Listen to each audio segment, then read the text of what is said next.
ಸಾಲದ ಕಂತು ಕಟ್ಟುವಂತೆ ಫೈನಾನ್ಸ್ ಒಂದರ ಕಿರುಕುಳಕ್ಕೆ ಮನನೊಂದು ಆತ್ಮಹತ್ಯೆ ಮಾಡಿಕೊಂಡಿರುವ ಮಹಿಳೆ ಕುಟುಂಬಕ್ಕೆ ನ್ಯಾಯ ಕೊಡಿಸುವಂತೆ ಒತ್ತಾಯಿಸಿ ಮೃತ ಮಹಿಳೆ ಕುಟುಂಬಸ್ಥರು ಹಿಮ್ಸ್ ಆಸ್ಪತ್ರೆ ಎದುರು ಪ್ರತಿಭಟನೆಯನ್ನ ನಡೆಸಿದರು. ತಾಲೂಕಿನ ಬೆಳಗೋಡು ಹೋಬಳಿ ಸೀಡಗಳಲ್ಲೆ ಗ್ರಾಮದ ಮಲ್ಲೇಶ್ ಎಂಬುವರ ಪತ್ನಿ ಪುಟ್ಟಲಕ್ಷ್ಮಿ ಅವರು ಹಾಸನದ ಖಾಸಗಿ ಫೈನಾನ್ಸ್ ಒಂದರಿಂದ ಮನೆ ಮೇಲೆ ಸುಮಾರು 7 ಲಕ್ಷ ಸಾಲ ಪಡೆದಿದ್ರು. ಕಳೆದ 1 ವರ್ಷದಿಂದ ಯಾವುದೇ ಕಂತು ಬಾಕಿ ಮಾಡದೆ ಪ್ರತಿ ತಿಂಗಳು ಹಣ ಕಟ್ಟಿಕೊಂಡು ಬಂದಿದ್ರು. ಆದರೆ ಅನಾರೋಗ್ಯದ ಕಾರಣ ಇತ್ತೀಚೆಗೆ 1 ತಿಂಗಳ ಕಂತು ಕಟ್ಟಲು ಕಾಲಾವಕಾಶ ಕೋರಿದ್ರು. ಫೈನಾನ್ಸ್ ಕಂಪನಿಯವರು ಸಮಯ ನೀಡದೆ ಪದೇ ಪದೇ ಮನೆ ಸಮೀಪ ಬಂದು ಒತ್ತಡ ಹೇರುತ್ತಿದ್ದರಿಂದ ಮನನೊಂದು ಕಳೆದ 15 ದಿನಗಳ ಹಿಂದೆ ವಿಷ ಸೇವನೆ ಮಾಡಿ ಹಾಸನ ಹಿಮ್ಸ್ ಆಸ್ಪತ್ರೆಯಲ್ಲಿ ಸಾವು ಬದುಕಿನ ನಡುವೆ ಹೋರಾಟ ನಡೆಸುತ್ತಿದ್ದಾರೆ. ಆದರೆ ಇದೀಗ ಚಿಕಿತ್ಸೆ ಫಲಕಾರಿಯಾಗದೆ ಮೃತಪಟ್ಟಿದ್ದಾರೆ. ಮಹಿಳೆ ಸಾವಿಗೆ ಕಾರಣವಾಗಿರುವ ಫೈನಾನ್ಸ್ ಕಂಪನಿ ವಿರುದ್ಧ ಕಾನೂನು ಕ್ರಮ ಕೈಗೊಳ್ಳಬೇಕು. ಮೃತ ಮಹಿಳೆ ಕುಟುಂಬಕ್ಕೆ ಸೂಕ್ತ ಪರಿಹಾರ ನೀಡಬೇಕು. ಸಾಲವನ್ನ ಸಂಪೂರ್ಣ ಮನ್ನಾ ಮಾಡಿ ಇದುವರೆಗೂ ಕಟ್ಟಿರುವ ಸಾಲದ ಹಣವನ್ನ ಹಿಂತಿರುಗಿಸಬೇಕು. ಇಲ್ಲದಿದ್ದರೆ ಜಿಲ್ಲಾಧಿಕಾರಿ ಕಚೇರಿ ಎದುರು ಪ್ರತಿಭಟನೆ ನಡೆಸುವುದಾಗಿ ಎಚ್ಚರಿಸಿದರು. ಪ್ರತಿಭಟನೆಯಲ್ಲಿ ಸಂದೀಪ, ಆರ್ಮಿ ಪ್ರದೀಪ್, ಮಲ್ಲೇಶ್, ಮಕ್ಕಳಾದ ರಂಜಿತಾ, ರಕ್ಷಿತಾ, ಧರ್ಮ, ಕುಮಾರ್, ತೀರ್ಥೇಶ್ ಮತ್ತಿತರರು ಹಾಜರಿದ್ದರು. ಒತ್ತಡ ಹಾಕಿ ಅವ್ರ ಮೇಲೆ ಅವರಿಗೆ ಮಾನಸಿಕವಾಗಿ ಕುಂದಂಗೆ ಮಾಡಿ ಇವತ್ತು ಈ ಸ್ಥಿತಿಗೆ ಅಂದರೆ ಅವರ ಮರಣಕ್ಕೆ ಕಾರಣ ಇವತ್ತು ವಾಸ್ತು ಫೈನಾನ್ಸ್ ಅಂತೇಳಿ. ಆ ವಾಸ್ತು ಫೈನಾನ್ಸ್ ಅವರು ಈ ಮಟ್ಟದ ದಬ್ಬಾಳಿಕೆ ಮಾಡೋಂಥದ್ದು ಏನಿದೆ, ರೈತರಿಗೆ ಹೌದು ಹಣ ಬೇಕು, ಹಣನ ಕೊಟ್ಟು ಒಂದೇ ತಿಂಗಳು 1 ವರ್ಷ ಕಟ್ಟಿದ್ದಾರೆ, 1 ತಿಂಗಳು ಸ್ವಲ್ಪ 2 ದಿನ ಆಶೀಚ ಆದ ತಕ್ಷಣ ಮನೆ ಹತ್ರ ಬಂದು ಈ ಮಟ್ಟದ ದಬ್ಬಾಳಿಕೆ ಮಾಡಿ ನೀವು ಏನಕ್ಕೆ ಬೇಕೋ, ನಿಮ್ಮಂಥವ್ರಿಗೆ ಏನಕ್ಕೆ ಬೇಕೋ, ನಿಮ್ಮ ಜಾತಿ ಇರೋ ನಿಮ್ಮ ಕೇರಿಗಳಿಗೆ ಇವೆಲ್ಲ ಸಾಲ ಬೇಕು ಅಂತೇಳಿ ಸಹ ಮಾತಾಡಿದ್ದಾರೆ. ಆ ಎಮ್ಮೆ ಅವೆಲ್ಲ ಹೇಳೋಕ್ಕೆ ವಿಡಿಯೋದಲ್ಲಿ ಇನ್ನೊಂದು ಕಡೆ ನಮಗೆ ಹೇಳ್ಕೊಂಡಿಲ್ಲ. ಅವಮಾನ ಆಗುತ್ತೆ, ನಮ್ಮ ಜಾತಿಗೆ ಎಲ್ಲ ಕಡೆ ಇದೇ ಥರ ಆಗುತ್ತೆ ಅಂತೇಳಿ ಅವ್ರ ಗಂಡಂಗೆ ಹೇಳಿ ಅವತ್ತು ಅವ್ರನ್ನ ಕಾಲಿಡಿದು ನಾನು ಈ ಥರ ಮಾಡ್ಕೊಬಿಟ್ಟು ನನಗೆ ಇನ್ನು ಆಗಲ್ಲ ಅಂತೇಳಿ ಕೊನೆ ಮೂಮೆಂಟಲ್ಲಿ ಇವ್ರ ಗಂಡಿಗೆ ಹೇಳಿದೆ. ಕುಡಿದು 10:30 ಕುಡಿದಂಥವ್ರು ಮಧ್ಯಾಹ್ನ 3 ಗಂಟೆಯಲ್ಲಿ ಇವ್ರ ಗಂಡಿಗೆ ಹೇಳಿ ವಾಮಿಟ್ ಎಲ್ಲ ಮಾಡ್ಕೊಂಡಾಗ ತಕ್ಷಣ ಸಕಲೇಶ್ಪುರ ಹಾಸ್ಪಿಟ್ಲಿಗೆ ಕರ್ಕೊಂಡು ಹೋಗಿದ್ದಾರೆ. ಈ ಒಂದು ಏನು ಫೈನಾನ್ಸ್ ಇದೆ ಇವ್ರ ಮೇಲೆ ಕ್ರಮ ತಗೋಬೇಕು. ಈ ನೊಂದ ಕುಟುಂಬಕ್ಕೆ ನ್ಯಾಯ ಸಿಗಬೇಕು. ಆ ಪುಟ್ಟಲಕ್ಷ್ಮಮ್ಮ ಏನಂತ ತೀರೋಗಿದ್ದಾರೆ. ಇವತ್ತು ಅವ್ರ 2 ಹೆಣ್ಮಕ್ಳಿದ್ದಾರೆ. ಇವರು ಯಾರೂ ಇಲ್ಲ, ಹಿಂದೆ ಮುಂದೆ ಅವರ ಹಸ್ಬೆಂಡಿಗೆ ಯಾರೂ ಇಲ್ಲ. ಇವತ್ತು ಅವ್ರೊಬ್ಬರೇ ಇರಬೇಕಾದಂಥ ಪರಿಸ್ಥಿತಿ ಬಂದಿದೆ. ಇವರಿಗೆ ಅವ್ರ ಮನೆಗೆ ವಾರಸ್ತಾರು ಅಥವಾ ಅವ್ರ ಮನೆ ಜವಾಬ್ದಾರಿ ತಗೊಳ್ಳೋಂಥ ಯಾರು ಅವರು ಇವತ್ತು ಇಡೀ ಮನೆಯ ಜವಾಬ್ದಾರಿ ತಗೊಂಡು ಬೆಳಗಿಂದ 2 ಆಳು ಕೆಲಸ ಮಾಡ್ಕೊಂಡು ಸಹ ಅವರು ಸಾಲ ತೀರಿಸ್ತಾ ಬಂದಿದ್ದಾರೆ. ನಾವು ತೀರಿಸ್ತೀವಿ ಅಂತಲೂ ಹೇಳಿದ್ದಾರೆ ಅವರಿಗೆ. ಆ ತೀರಿಸ್ತೀವಿ ಅಂತ ಹೇಳಿದ್ನೂ ಅವರು ಉಡಾಫೆ ಮಾಡ್ಕೊಂಡು ಇವತ್ತು ಅವ್ರ ಮೇಲೆ ದಬ್ಬಾಳಿಕೆ ಮಾಡಿ ಅವ್ರಿಗೆ ಅವಮಾನ ಮಾಡಿ ಇಡೀ ಊರ ಎದುರು ಅವಮಾನ ಮಾಡಿದಂಥ ಸಂದರ್ಭದಲ್ಲಿ ಅವರು ಅವಮಾನ ಸಹಿಸೋಕ್ಕಾಗದಲ್ಲೇ ಈ ಒಂದು ಕೃತ್ಯ ಮಾಡ್ಕೊಂಡಿದ್ದಾರೆ. ಇವತ್ತು ನಮ್ಮ ದುರದೃಷ್ಟ ಅವರು ನೆನ್ನೆ ತೀರೋಗಿದ್ದಾರೆ. ಇಡೀ ನಮ್ಮ ಗ್ರಾಮಕ್ಕೆ ಎಲ್ಲ ಇಡೀ ನಮ್ಮ ಸುತ್ತಮುತ್ತ ಹಳ್ಳಿಗೂ ಸಹ ಅದು ದೊಡ್ಡ ದುರಂತ ಅಂತೇಳಿ ನಾನು ಹೇಳೋಕ್ಕೆ ಇಷ್ಟಪಡ್ತೀನಿ.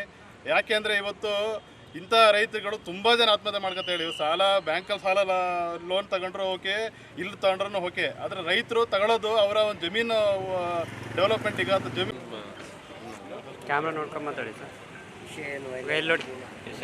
ರೆಡಿ. ನನ್ನ ಹೆಸರು ಸಂದೀಪ್ ಅಂತೇಳಿ, ನಂದು ಗ್ರಾಮ ಬಂದು ಶ್ರೀಗಳಲ್ಲೇ. ಈಗೇನು ನಿನ್ನೆ ಈ ಒಂದು ಮಹಿಳೆ ಕಳೆದ 7ನೇ ತಾರೀಕು ವಿಷ ಏನು ಗೌರಿಗೆಂಡ ಅಂತ ಒಂದು ಗೆಂಡೆನ ಅರ್ದು ಕುಡಿದು 1ನೇ ತಾರೀಕಂದು ಅರ್ದು ಕುಡಿದು ಇವತ್ತು ಅಸ್ವಸ್ಥ ಆಗಿದ್ದರು. ಅವರು 12 ದಿನಗಳ ಕಾಲ ನಮ್ಮ ಹಾಸನ ಗೌರ್ಮೆಂಟ್ ಹಾಸ್ಪಿಟಲಲ್ಲಿ ಅಡ್ಮಿಟ್ ಆಗಿದ್ದರು. ಸೊ ಅವರು ನಿನ್ನೆ ಚಿಕಿತ್ಸೆ ಫಲಕಾರಿ ಆಗದೆ ಸಾವನ್ನಪ್ಪಿದ್ರು. ಇದೊಂದು ದೊಡ್ಡ ದುರಂತ. ಯಾಕೆ ಅಂದರೆ ಇದು ವಾಸ್ತು ಫೈನಾನ್ಸ್ ಅಂತೇಳಿ ಅವರು ರೈತರಿಗೆ ಅವರ ಈ ಸೊತ್ತು ಮೇಲೆ ಅವರ ಮನೇನ ಮಾರ್ಟ್ಗೇಜ್ ಮಾಡ್ಕೊಂಡು ಅವ್ರ ಮನೇನ ಅಡವಿಟ್ಕೊಂಡು ಈಗ ಜನಗಳಿಗೆ ಸಾಲ ಕೊಡ್ತಾಯಿದ್ದಾರೆ. ಆ ಸಾಲ ಅವರಿಗೆ ತೀರ್ಸೋಕ್ಕಾಗ್ದಲೆ ಅನ್ನೋಕ್ಕಿಂತಲೂ ಅವರು 1 ವರ್ಷ ಸಾಲ ಕಟ್ಕೊಂಡ್ಬಂದಿದ್ದಾರೆ. ಬಟ್ ತೀರ್ಸೋಕ್ಕಾಗಲ್ಲ ಅಂತೇಳಿ ಅವ್ರು ಹೇಳ್ತಾರೆ. ನಿಮ್ಮಂಥವ್ರಿಗೆ ಯಾಕೆ ಬೇಕು ಇವೆಲ್ಲ ಸಾಲ ಅಂತೇಳಿ ಅವ್ರಿಗೆ ಕ್ವಶನ್ ಮಾಡಿ ಕೆಲಸಕ್ಕೆ ಹೋಗಿತ್ತಾ ಎಲ್ಲ ಅಲ್ಲಿ ಅವಮಾನ ಮಾಡಿ, ರಿಲೇಷನ್ ಎದುರುಗಳಲ್ಲಿ ಅವಮಾನ ಮಾಡಿ, ಮನೆಯೆಲ್ಲ ಬೆಳಗ್ಗೆಯಿಂದ ಸಂಜೆವರೆಗೆ ಅಲ್ಲೇ ಕೂತ್ಕೊಂಡು ನೀವು ಕಟ್ತಿಲ್ಲ, ನಾವು ಹೋಗಲ್ಲ, ನೀವೇನು ಬೇಕಾದ್ರೂ ಮಾಡ್ಕೊಂಡು ನೀವು ಸಾಲ ಕಟ್ಟಿ ನಿಮ್ಗೆ ಯಾಕೆ ಬೇಕಿತ್ತು ಸಾಲ ಅಂತೇಳೆಲ್ಲ ಒತ್ತಡ ಹಾಕಿ ಅವ್ರ ಮೇಲೆ ಅವರಿಗೆ ಮಾನಸಿಕವಾಗಿ ಕುಂದಂಗೆ ಮಾಡಿ ಇವತ್ತು ಈ ಸ್ಥಿತಿಗೆ ಅಂದರೆ ಅವರ ಮರಣಕ್ಕೆ ಕಾರಣ ಇವತ್ತು ವಾಸ್ತು ಫೈನಾನ್ಸ್ ಅಂತೇಳಿ.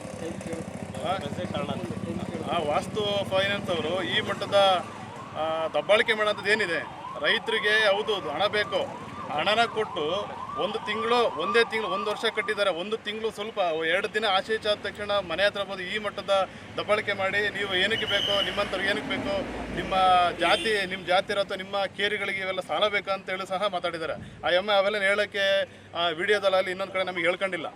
ಅವಮಾನ ಆಗುತ್ತೆ, ನಮ್ಮ ಜಾತಿಗೆ ಎಲ್ಲ ಕಡೆ ಇದೇ ಥರ ಆಗುತ್ತೆ ಅಂತೇಳಿ ಅವ್ರ ಗಂಡಂಗೆ ಹೇಳಿ ಅವತ್ತು ಅವ್ರನ್ನ ಕಾಲಿಡಿದು ನಾನು ಈ ಥರ ಮಾಡ್ಕೊಬಿಟ್ಟು ನನಗೆ ಇನ್ನು ಆಗಲ್ಲ ಅಂತೇಳಿ ಕೊನೆ ಮೂಮೆಂಟಲ್ಲಿ ಇವ್ರ ಗಂಡಗೆ ಹೇಳಿದೆ. ಕುಡಿದು 10:15 ಕುಡ್ದಂಥವ್ರು ಮಧ್ಯಾಹ್ನ 3 ಗಂಟೆಯಲ್ಲಿ ಇವ್ರ ಗಂಡಗೆ ಹೇಳಿ ವಾಮಿಟ್ ಎಲ್ಲ ಮಾಡ್ಕೊಂಡಾಗ ತಕ್ಷಣ ಸಕಲೇಶ್ಪುರ ಹಾಸ್ಪಿಟ್ಲಿಗೆ ಕರ್ಕೊಂಡು ಹೋಗಿದ್ದಾರೆ. ಈ ಒಂದು ಏನು ಫೈನಾನ್ಸ್ ಇದೆ ಇವ್ರ ಮೇಲೆ ಕ್ರಮ ತಗೋಬೇಕು. ಈ ನೊಂದ ಕುಟುಂಬಕ್ಕೆ ನ್ಯಾಯ ಸಿಗಬೇಕು. ಆ ಪುಟ್ಟಲಕ್ಷ್ಮಮ್ಮ ಏನಂತ ತೀರೋಗಿದ್ದಾರೆ ಇವತ್ತು. ಅವ್ರ 2 ಹೆಣ್ಮಕ್ಳಿದ್ದಾರೆ. ಇವ್ರಿಗೆ ಯಾರೂ ಇಲ್ಲ, ಹಿಂದೆ ಮುಂದೆ ಅವರ ಹಸ್ಬೆಂಡಿಗೆ ಯಾರೂ ಇಲ್ಲ. ಇವತ್ತು ಅವ್ರೊಬ್ಬರೇ ಇರಬೇಕಾದಂಥ ಪರಿಸ್ಥಿತಿ ಬಂದಿದೆ. ಇವರಿಗೆ ಅವ್ರ ಮನೆಗೆ ವಾರಸ್ತಾರು ಅಥವಾ ಅವ್ರ ಮನೆ ಜವಾಬ್ದಾರಿ ತಗೊಳ್ಳೋಂಥ ಯಾರು?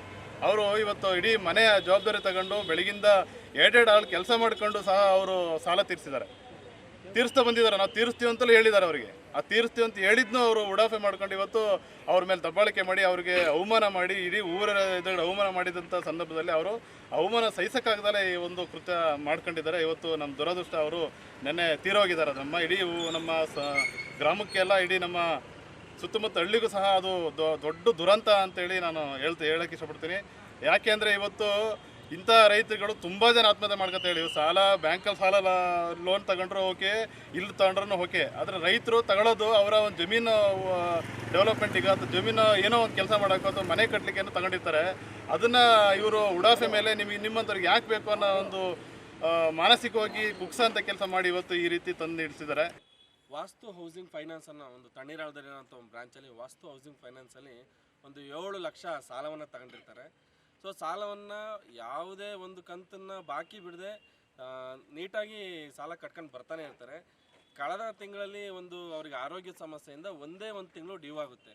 ಸೊ ಒಂದೇ ಒಂದು ತಿಂಗಳು ಡ್ಯೂ ಆಗಿರೋದನ್ನ ಈ ಒಂದು ಫೈನಾನ್ಸ್ ಅವರು ಪ್ರತಿನಿತ್ಯ ಅವ್ರಿಗೆ ಕಿರುಕುಳ ಕೊಡ್ತಾ ಬಂದು ಅವ್ರು ಓದಲ್ಲಿ ಬಂದಲ್ಲಿ ಅವ್ರ ಕೆಲ್ಸಕ್ಕೆ ಹೋದ್ರೆ ಕೆಲಸದ ಹತ್ರ ಹೋಗೋದು, ಎಲ್ಲ ಅಂಗಡಿ ಹತ್ರ ಹೋಗೋದು, ಮನೇಲಿ ನೆಂಟರಿದ್ರು ಯಾವುದೋ ಹಬ್ಬಕ್ಕೆ ನೆಂಟರು ಬಂದಿರ್ತಾರೆ, ಆ ನೆಂಟರುಗಳ ಮುಂದೆ ಎಲ್ಲ ಇವ್ರುಗಳಿಗೆ ಅವಮಾನ ಮಾಡಿ ಪ್ರತಿನಿತ್ಯ ದೈಹಿಕವಾಗಿ ಮಾನಸಿಕವಾಗಿ ಕಿರುಕುಳ ಕೊಡ್ತಾನೆ ಬಂದು ಕೇವಲ ಒಂದೇ ಒಂದು ಕಂತಿಗೆ ಸರ್ ನಿಮಗೆ ಕಟ್ತೀವಿ, ನಮಗೆ ಆರೋಗ್ಯ ಸಮಸ್ಯೆ ಇತ್ತು ಹಂಗೆ ಕಟ್ಟೋಕ್ಕಾಗಿಲ್ಲ, ಮುಂದಿನ ದಿನಗಳಲ್ಲಿ ಅದನ್ನು ಸೇರಿಸಿ ಕಟ್ಕೊಡ್ತೀವಿ ಅಂತ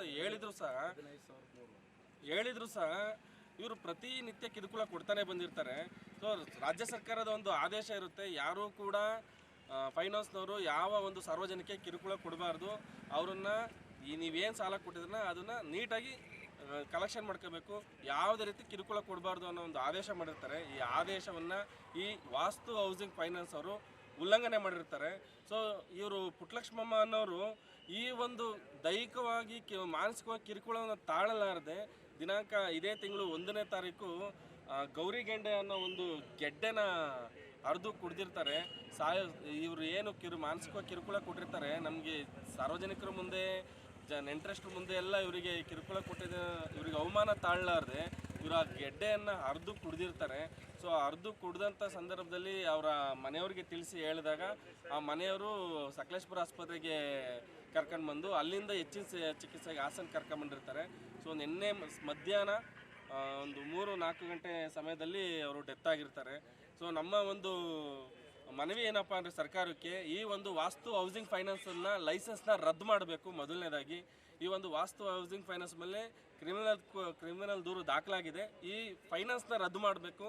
ರದ್ದು ಮಾಡಿ ಏನು ಇವರು 1 ವರ್ಷಗಳಿಂದ EMI ಕಟ್ಕೊಂಡ್ಬಂದರೆ ಅದು ವಾಪಸ್ ಕೊಡಿಸ್ಬೇಕು. ಇವರು ತಗೊಂಡಿರೋ ಸಾಲನ ವಜಾ ಮಾಡಬೇಕು. ಅದೇ ರೀತಿ ಅವ್ರ ಕುಟುಂಬಕ್ಕೆ ಈ ಪುಟ್ಟಲಕ್ಷ್ಮಮ್ಮ ಅವರೇ ಆಧಾರವಾಗಿದ್ದರು.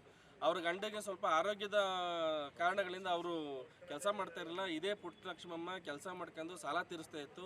ಈಗ ಅದೇ ಅಮ್ಮ ಇವತ್ತು ಸೂಸೈಡ್ ಮಾಡ್ಕೊಂಡು ಆತ್ಮಹತ್ಯೆ ಮಾಡ್ಕೊಂಡು ಡೆತ್ ಆಗಿರೋದ್ರಿಂದ ಆ ಒಂದು ಕುಟುಂಬಕ್ಕೆ ಸೂಕ್ತ ಪರಿಹಾರವನ್ನು ಮೊನ್ನೆ ಜಿಲ್ಲಾಧಿಕಾರಿಗಳು ಒದಗಿಸ್ಕೊಡ್ಬೇಕು. ಒಂದು ವೇಳೆ ಇದನ್ನು ನಿರ್ಲಕ್ಷ್ಯ ಮಾಡಿದೆ ಅಂದರೆ ಇದೇ ಹಾಸನದ ಜಿಲ್ಲಾಧಿಕಾರಿ ಕಚೇರಿಯ ಮುಂದೆ ಅನಿರ್ದಿಷ್ಟಾವಧಿ ಪ್ರತಿಭಟನೆ ನಾವು ಕೂರಬೇಕಾಗುತ್ತೆ ಅಂತ ಹೇಳ್ತಾ ನಾನು ಮಾತನ್ನ ಮುಗಿಸ್ತೀನಿ. ಜೈ ಭೀಮ್.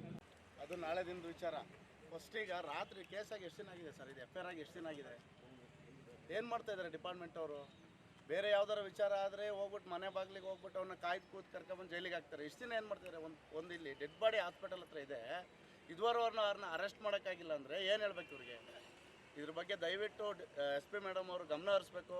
ಆಲ್ರೆಡಿ ರಾತ್ರಿಯಿಂದ ಏನು ಇನ್ವೆಸ್ಟಿಗೇಷನ್ ಇದ್ದೀನಿ ಅಂತ ಹೇಳ್ಬಿಟ್ಟು ಡಿಪಾರ್ಟ್ಮೆಂಟಿಂದ ನಮಗೆ ಮೆಸೇಜ್ ಬರ್ತಾ ಇದೆ. ಬರೀ ಇನ್ವೆಸ್ಟಿಗೇಷನ್ ಅಲ್ಲ ಸರ್, ದಯವಿಟ್ಟು ಅದನ್ನು ಆದಷ್ಟು ಬೇಗ ಯಾರು ಊರಿಗೆ ಪ್ರವೇಶ ಮಾಡಿ ಆಕೆಗೆ ಆ ರೀತಿ ಮಾನಸಿಕವಾಗಿ ಮತ್ತು ದೈಹಿಕವಾಗಿ ಯಾರು ಹಿಂಸೆ ಕೊಡ್ತಾಯಿದ್ರು ಹಣ ಕಟ್ಟಿ ಅಂತ ಹೇಳ್ಬಿಟ್ಟು ನೆಂಟರಿಷ್ಟು ಮುಂದೆ ಯಾರು ಅವಮಾನ ಮಾಡಿದ್ರು ಆತನನ್ನು ಆದಷ್ಟು ಬೇಗ ಅರೆಸ್ಟ್ ಮಾಡಿ ಜೈಲಿಗೆ ಹಾಕೋ ಕೆಲಸ ನಡೀಬೇಕು. ಅದಾದ ನಂತರ ಈಗಾಗಲೇ DYSP ಸಾಹೇಬ್ರ ಹತ್ರ ಹೋಗಿದಾಗ ಅವರು ಕೂಡ ನಮಗೆ ಹೇಳಿದ್ದಾರೆ, ಈ ರೀತಿಯಾಗಿ ಯಾವುದೇ ರೀತಿ ನೀವು ಪ್ರಾಬ್ಲಮ್ ಆಗ್ದಂಗೆ ನಾನು ನೋಡ್ಕೊತೀನಿ, ಅವ್ರನ್ನ ಆದಷ್ಟು ಬೇಗ ಜೈಲಿಗೆ ಹಾಕ್ಸೋ ಜವಾಬ್ದಾರಿ ನಂದು ಅಂತ ಹೇಳಿದ್ದಾರೆ. ಅದು ಜವಾಬ್ದಾರಿ ಕೊಟ್ಟರೆ ಮಾತ್ರ ಸಾಲದು ಸರ್, ದಯವಿಟ್ಟು ಆತನನ್ನು ಹಿಡಿದು ಜೈಲಿಗೆ ಹಾಕುವಂಥ ಕೆಲಸ ಮಾಡಬೇಕಂತ ಈ ಸಮಯದಲ್ಲಿ ಹೇಳ್ತಾ ಇದ್ದೀವಿ. ಅವ್ರು ಕಟ್ಟಿರುವಂಥ ಹಣ 1 ರೂಪಾಯಿ 1 ಪೈಸೆ ಉಳಿದಂಗೆ ಮತ್ತೆ ಅವರಿಗೆ ರೀಫಂಡ್ ಆಗಬೇಕು, ಮುಂದೆ ಇರೋಂಥ ಸಾಲ ಕೂಡ ಮನ್ನಾ ಆಗಬೇಕು. ಆ ಮನೆಗೆ ಯಾರೂ ಆಧಾರ ಇಲ್ಲ, ಆ ಮನೆಗೆ ಆಧಾರ ಇವರೇ ಆಗಿರಬೇಕು. ಈ ಏನು ಈ ಫೈನಾನ್ಸ್ ಏನಿದೆ, ವಾಸ್ತು ಫೈನಾನ್ಸು, ಇದ್ರಲ್ಲೇನು ಮ್ಯಾನೇಜರ್ ಇದ್ದಾರೆ, ಸೂಪರ್ವೈಸರ್ ಇದ್ದಾರೆ, ಕಲೆಕ್ಷನ್ ಅವ್ರು ಇದ್ದಾರೆ, ಆ ಮನೆ ಸಂಪೂರ್ಣ ಜವಾಬ್ದಾರಿ ಇವ್ರುಗಳು ತಗೋಬೇಕು. ಮುಂದಿನ ದಿನಗಳ ಮನೆ ಮೇಂಟೆನೆನ್ಸು, ಅವ್ರ ಸಮಸ್ಯೆಗಳಿಗೆ ಎಲ್ಲವೂ ಕೂಡ ಇವ್ರು ನೇರವಾಗಿ ಹೊಣೆ ಹಾಕ್ಬೇಕಂತ ಹೇಳಕ್ಕೆ ಇಷ್ಟಪಡ್ತೀನಿ. ಈ ರೀತಿಯಾಗಿ ಏನು ಬೇರೆ ಥರ ಇವರು ಹಿಂದುಳಿದು ಬೇರೆ ಥರ ಏನಾದ್ರು ಗಿಮಿಕ್ ಮಾಡಿ ಉಳ್ಕೊಳ್ಳೋಕ್ಕೆ ಪ್ರಯತ್ನ ಮಾಡಿದರೆ ನಾಳೆ ದಿನ ಅವ್ರು ಇಲ್ಲಿ ಹಾಸನ ತಣ್ಣೀರಳದರ ಆಫೀಸ್ ಇವರೆಲ್ಲ ಬೇರೆ ಬೇರೆ ಥರ ಆಗುತ್ತೆ. ನಾವೆಲ್ಲ ಉಗ್ರ ಹೋರಾಟ ಮಾಡಬೇಕಾಗುತ್ತೆ ಅಂತ ಎಚ್ಚರಿಕೆ ಕೊಡೋಕ್ಕೆ ಇಷ್ಟಪಡ್ತೀನಿ. ಆದಷ್ಟು ಬೇಗ ಆತನನ್ನು ಬಂಧಿಸಿ ಜೈಲಿಗೆ ಹಾಕುವ ಕೆಲಸ ಆಗಬೇಕು ಅಂತ ಹೇಳಕ್ಕೆ ಇಷ್ಟಪಡ್ತೀನಿ.